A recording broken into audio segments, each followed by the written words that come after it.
नमस्कार, मध्य न्यूज देखना शुरू कर चुके हैं आप और मध्य प्रदेश की करते हैं तमाम बड़ी खबरों की शुरुआत। सर्वप्रथम आज की पहली बड़ी खबर के साथ। अब मध्य प्रदेश में संपत्ति जलकर देने वालों को राहत मिल चुकी है। 25 से लेकर 100% तक सरचार्ज किया जाएगा माफ। 2 किस्तों में जमा करवाने की होगी सुविधा।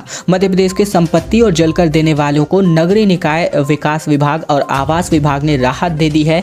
नेशनल लोक अदालतों में 25 से 100% तक सरचार्ज यानी अधिभार में छूट दी जाएगी।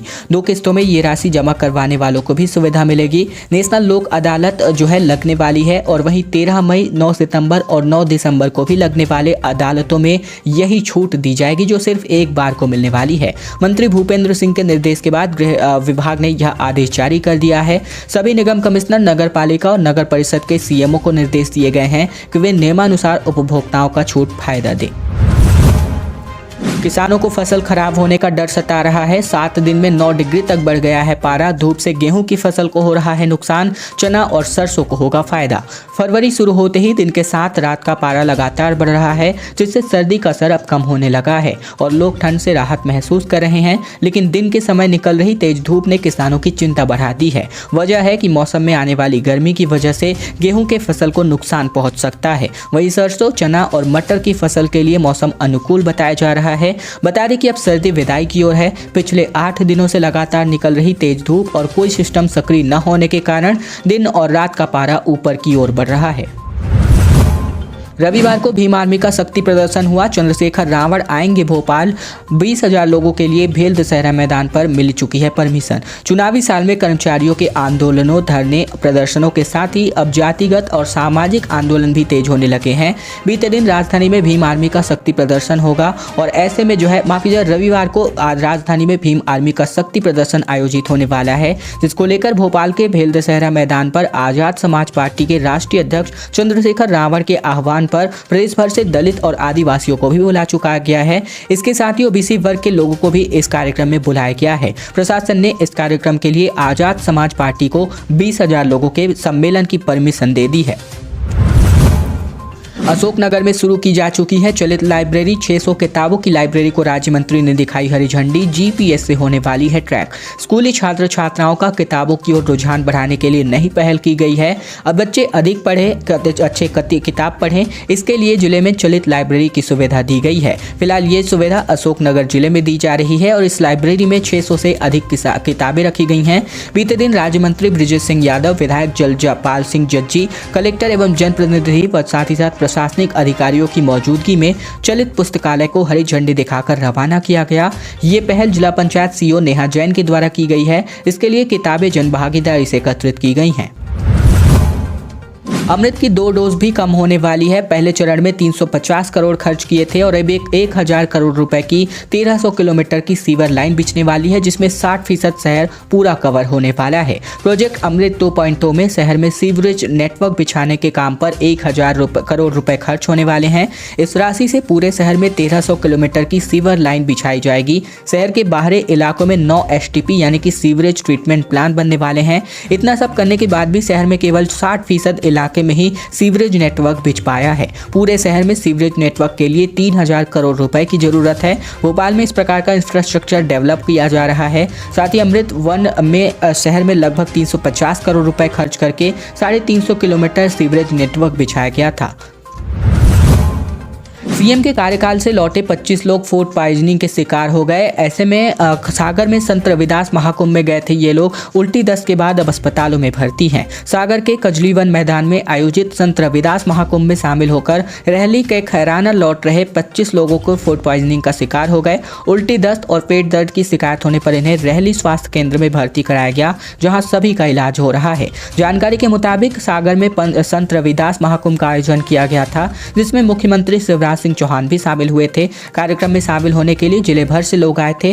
रहली जनपद के खैराना बैदवारा से 2 बसें कार्यक्रम में आई हुई थी। कार्यक्रम खत्म होने के बाद सभी लोगों को बसें से वापस घर जा रहे थे, तभी रास्ते में ये लोग बीमार हो गए।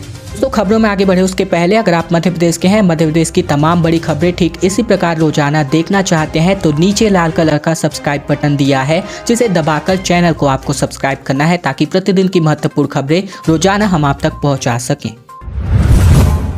बैतूल में 11 को नेशनल लोक अदालत का होगा आयोजन। 4000 प्रकरणों की होगी सुनवाई। क्या मिलेगी छूट, कौन से प्रकरण रखे जाएंगे, इसकी जानकारी आप देख सकते हैं।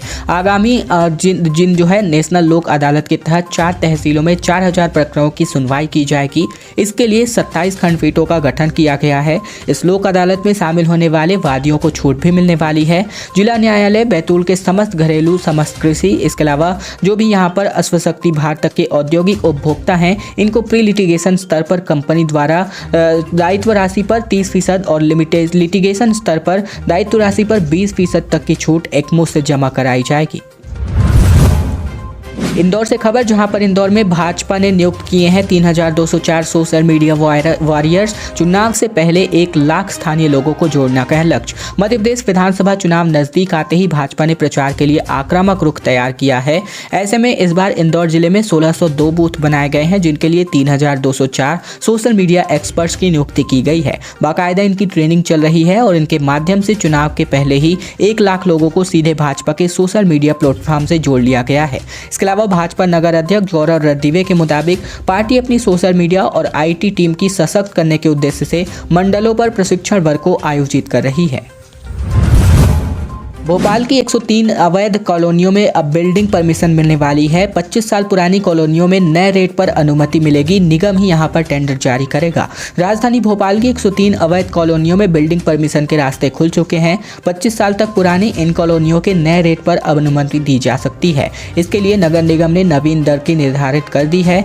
इन कॉलोनियों में वास्तुविद और संरचना इंजीनियर अनुमति की प्रोसेस नहीं कर सकेंगे। निगम ही यहाँ बिल्डिंग परमिशन जारी करेगा। निगम प्रशासन ने भोपाल नगर निगम सीमांतर्गत वर्ष 1998 से प्रचलित 209 कॉलोनियों में से शेष 103 अनाधिकृत कॉलोनियों के विकास शुल्क की नवीन दरों का निर्धारण भी कर दिया है। राजस्थान, मध्य प्रदेश समेत तमाम राज्यों में आरएसएस करेगा सर्वे। मंदिर मस्जिद के साथ हो रहे हैं दातियों का सर्वेक्षण। दरअसल मध्य प्रदेश, राजस्थान और छत्तीसगढ़ सहित दूसरे चुनावी राज्यों में राष्ट्रीय स्वयंसेवक संघ ने अपनी तैयारियां शुरू कर दी हैं। आरएसएस ने चुनावी राज्यों में अपनी शाखाओं और वॉलंटियर्स के माध्यम से गाँव और बस्तियों में रह रही प्रमुख जातियों, हिंदू, मुस्लिम, ईसाई, साथ ही साथ किसान, व्यापारी, मजदूर और कर्मचारियों का ब्यौरा जुटाने की मुहिम शुरू कर दी है। संघ से जुड़े सूत्रों का कहना है कि इन राज्यों में ये मुहिम व्यापक स्तर पर शुरू की गई है। इसके अंतर्गत आबादी का धार्मिक साक्षरता और आर्थिक प्रतिशत भी निकाला जा रहा है।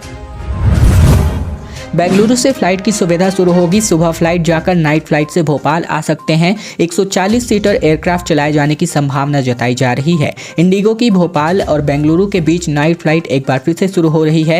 ये फ्लाइट 1 मार्च से रोजाना चलेगी। पहले ये फ्लाइट कंपनी ने शुरू की थी, पर कोरोना काल में इसे बंद कर दिया गया था। हालांकि उस दौरान ये फ्लाइट 7 बजे रवाना होकर रात 9 बजे बेंगलुरु के हाल्ट लेते हुए तिरुवनंतपुरम तक जाती थी। लेकिन इस बार शुरू होने वाली ये फ्लाइट बेंगलुरु तक ही सीमित रखे जाने की जानकारी एयरपोर्ट प्रबंधन ने दी है। पूर्व सीएम कमलनाथ बागेश्वर धाम में अपनी हाजिरी लगाने वाले हैं। 13 को धीरेन्द्र शास्त्री से करेंगे मुलाकात। दरअसल पूर्व मुख्यमंत्री और पीसीसी चीफ कमलनाथ छतरपुर जिला स्थित बागेश्वर धाम के पंडित धीरेन्द्र कृष्ण शास्त्री के दरबार में अपनी हाजिरी लगाएंगे। कमलनाथ 13 तारीख को बागेश्वर धाम के गढ़ा गांव पहुंचेंगे, जहां बागेश्वर धाम मंदिर में दर्शन और पंडित धीरेन्द्र कृष्ण शास्त्री से मुलाकात करेंगे। चुनावी साल में कमलनाथ की धार्मिक यात्रा को बीजेपी के हिंदुत्व के एजेंडे की काट का हिस्सा बताया जा रहा है। खुद को हनुमान भक्त और हिंदुत्व का पक्षधर बताने वाले कमलनाथ बीजेपी के हिंदुत्व के मुद्दे पर काउंटर करने की रणनीति पर चल रहे हैं। अलौकिक एवं दिव्य होगा दिव्य ज्योति अर्पणम, जहां पर महाशिवरात्रि पर्व पर 21 लाख दीपों से रोशन होगा शिप्रा नदी का तट। दरअसल उज्जैन में शिव ज्योति अर्पणम का दीपोत्सव कार्यक्रम अपने आप में एक अनूठा कार्यक्रम होगा। ये कार्यक्रम भव्य स्तर पर जनभागीदारी से आयोजित किया जाएगा। उज्जैन शहर का हर एक व्यक्ति इस कार्यक्रम में अपनी सहभागिता करे और कार्यक्रम से भावनात्मक रूप से जुड़े। शहर के हर समाज के हर तबके के व्यक्ति को दीपोत्सव कार्यक्रम में सहभागिता करने का प्रयास किया जा रहा है। कलेक्टर कुमार पुरुषोत्तम ये बात शिव ज्योति अर्पणम कार्यक्रम की तैयारियों की जानकारी देते हुए कही। उन्होंने कहा कि मालवा क्षेत्र में उत्सव का माहौल अलग होता है। यहाँ प्रत्येक पर्व बहुत ही हर्षोल्लास के साथ मनाया जाता है। इस बार दीप प्रज्वलन का लक्ष्य बड़ा है। उमा भारती के दबाव में प्रदेश सरकार नहीं बना पाई है नई शराब नीति और ना ही कोई इस पर फैसला ले पा रही है। दरअसल मध्य प्रदेश में नई शराब नीति को लेकर के शराब नीति को लेकर के यहाँ पर पूर्व मुख्यमंत्री उमा भारती ने अपनी ही सरकार के लिए मुसीबतें खड़ी कर दी हैं। इसके चलते प्रदेश सरकार नई शराब नीति को लेकर के कोई फैसला नहीं कर पा रही है। प्रदेश में अभी तक 31 जनवरी तक नई शराब नीति घोषित हो जाती थी, लेकिन इस बार फरवरी में भी सरकार की तरफ से कोई फैसला नहीं लिया गया है। चुनावी साल में उमा भारती ने नई शराब नीति के तेवर को लेकर सरकार भी कोई जल्दबाजी नहीं करना चाहती। उमा ने नई शराब नीति को लेकर भोपाल में मंदिर में प्रवास किया था, ओरछा में शराब दुकान के सामने विरोध किया था।